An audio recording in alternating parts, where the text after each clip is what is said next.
क्या जमीनी हकीकत और आंकड़े ये दोनों मिलकर किसी भी इलाके की तकदीर लिख सकते हैं? चलिए आज हम मध्य प्रदेश के डिंडोरी विधानसभा क्षेत्र की कहानी में गहरे उतरते हैं और देखते हैं कि असल में शासन तक पहुंचने का रास्ता बनता कैसे है।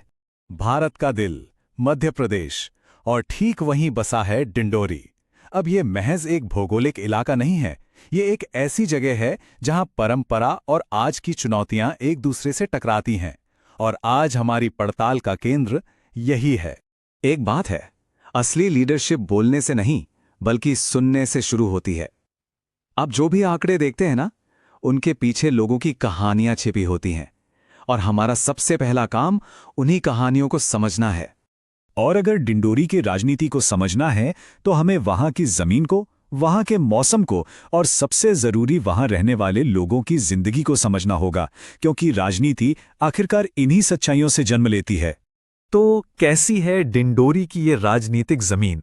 चलिए इसके सामाजिक और आर्थिक ताने बाने को जरा समझते हैं। देखिए, डिंडोरी की तस्वीर की कई परतें हैं। सबसे पहले ये एक अनुसूचित जनजाति के लिए आरक्षित सीट है। यहाँ की 65% आबादी आदिवासी है। हम गोंड, प्रधान और बैगा जैसी प्रमुख जनजातियों की बात कर रहे हैं। यहाँ की अर्थव्यवस्था वो सीधे सीधे जंगल से जुड़ी है। तेंदुपत्ते, मक्का इन्हीं चीजों पर निर्भर हैं। लेकिन इस तस्वीर का एक और पहलू भी है। एक तरफ एक जिंदा दिल और मजबूत आदिवासी संस्कृति है, और उसी के साथ गरीबी और कम साक्षरता जैसी गहरी चुनौतियां भी मौजूद हैं। तो सवाल ये उठता है कि इन हालात में रहने वाले लोगों के लिए सबसे बड़े, सबसे अहम मुद्दे क्या हैं? चलिए अब सीधे वोटरों की आवाज सुनते हैं। सबसे पहली और सबसे बड़ी चिंता है सुरक्षा की। साल 2021 में डिंडोरी को वामपंथी उग्रवाद से प्रभावित इलाका घोषित किया गया था। आज भी गांवों में लोग माओवादी विद्रोह से होने वाले संघर्ष के डर में जीते हैं। और ये सिर्फ एक राजनीतिक मुद्दा नहीं है, ये एक ऐसा डर है जो उनकी रोजमर्रा की जिंदगी पर भारी पड़ता है। दूसरी बड़ी शिकायत है मौकों की कमी। आदिवासी नौजवानों में बेरोजगारी बहुत ज्यादा है, और यही उन्हें काम की तलाश में अपना घर, अपना समुदाय छोड़ने पर मजबूर कर देता है। ये सिर्फ पलायन नहीं है, ये उस सामाजिक ताने बाने का टूटना है जो पीढ़ियों से चला आ रहा है। और तीसरी बड़ी समस्या है अलगाव। खराब मोबाइल और इंटरनेट कनेक्टिविटी का मतलब है कि कई गांव बाकी दुनिया से लगभग कट चुके हैं। और ये सिर्फ कॉल ड्रॉप होने की बात नहीं है, ये बात है सूचना, शिक्षा और मौकों तक पहुंच की कमी की। ये एक डिजिटल खाई है जो उन्हें विकास की दौड़ में बहुत पीछे छोड़ रही है। देखिए, इन शिकायतों को समझना सिर्फ राजनीतिक विश्लेषण नहीं है, ये मानवीय गरिमा का सम्मान करना है। एक जिम्मेदार नेता की जिम्मेदारी है कि वो इन सच्चाइयों पर बात करे, उन्हें नजरअंदाज ना करें। जब वो ऐसा करते हैं तो वो सिर्फ वोट नहीं मांग रहे होते, वो संविधान के उस वादे को पूरा कर रहे होते हैं जो हर नागरिक को सम्मान से जीने का हक देता है। और उनकी आवाज सुनना उस हक का सम्मान करने का पहला कदम है। तो अब जब हम लोगों की इन चिंताओं को समझ चुके हैं, आइए देखते हैं कि 2023 के चुनावी नतीजों में ये सब कैसे दिखाई देता है। आखिर ये आंकड़े क्या कहानी बताते हैं? तो चलिए आंकड़ों पर एक नजर डालते हैं। 2018 के जो आंकड़े हमारे पास हैं, उनके हिसाब से डिंडोरी में 2,32,000 से ज्यादा मतदाता थे। इससे हमें अंदाजा लगता है कि 2023 का चुनाव किस पैमाने पर लड़ा गया। और हां, ये मतदाता बिल्कुल भी उदासीन नहीं है। 2023 में 83% से ज्यादा लोगों ने वोट डाला। ये एक असाधारण रूप से ऊंचा आंकड़ा है। ये दिखाता है कि यहाँ की आबादी राजनीतिक रूप से कितनी जागरूक है और अपनी आवाज सुनाने के लिए कितनी उत्सुक है। और नतीजा कितना करीबी था। जीत का अंतर था सिर्फ 12,265 वोटों का।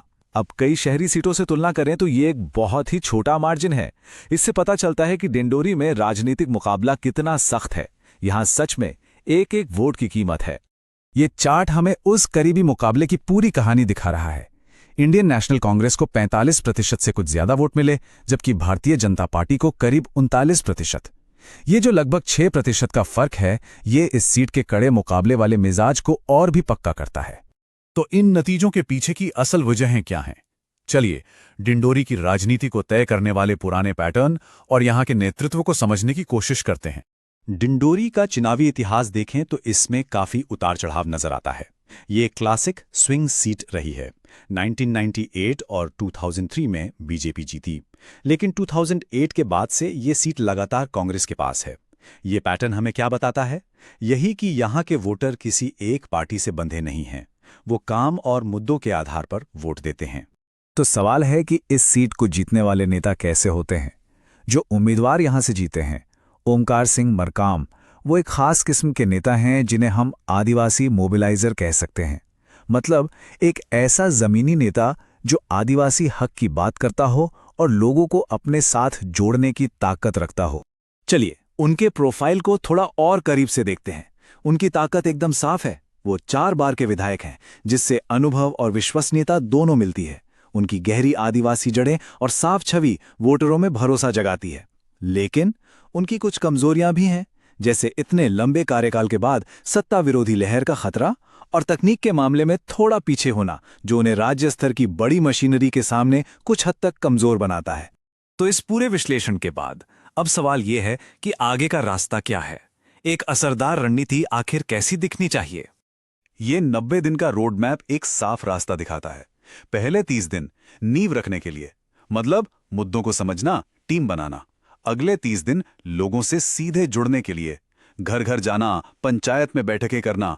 उसके बाद के 30 दिन रफ्तार बढ़ाने के लिए, रैलियां करना, अपनी बात को मजबूती से लोगों तक पहुंचाना। और आखिर के 10 दिनों में सारा जोर वोटरों को पोलिंग बूथ तक लाने पर।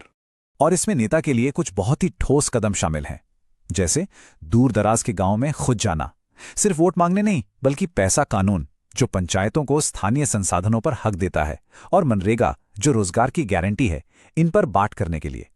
अपनी निजी कहानी सुनाकर लोगों से एक जुड़ाव बनाना, बड़े गांव में व्हाट्सएप के जरिए संवाद का एक नेटवर्क तैयार करना, और हां, मोबाइल क्लिनिक या कानूनी सहायता कैंप जैसे कार्यक्रम करना, ये दिखाने के लिए कि आप सिर्फ वादे नहीं काम भी करते हैं। अब देखिए, व्हाट्सएप जैसे डिजिटल टूल का इस्तेमाल करते हुए एक बहुत बड़ी जिम्मेदारी भी आती है, और वो है लोगों की निजता और सहमति का सम्मान करना। भारत के कानूनी ढांचे के तहत किसी के भी पर्सनल डेटा को बहुत सावधानी से संभालना जरूरी है। ये पक्का करना होता है कि आपका संदेश दखलंदाजी न लगे, बल्कि उसका स्वागत हो।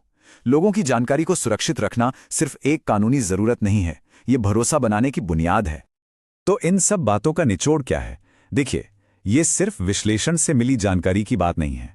असल बात है उस जानकारी को जमीन पर असर में बदलने की। अगर आप भी एक जन केंद्रित नेता बनना चाहते हैं और अपने निर्वाचन क्षेत्र का उत्थान करना चाहते हैं, तो blueprintstrategies.ai से संपर्क करें।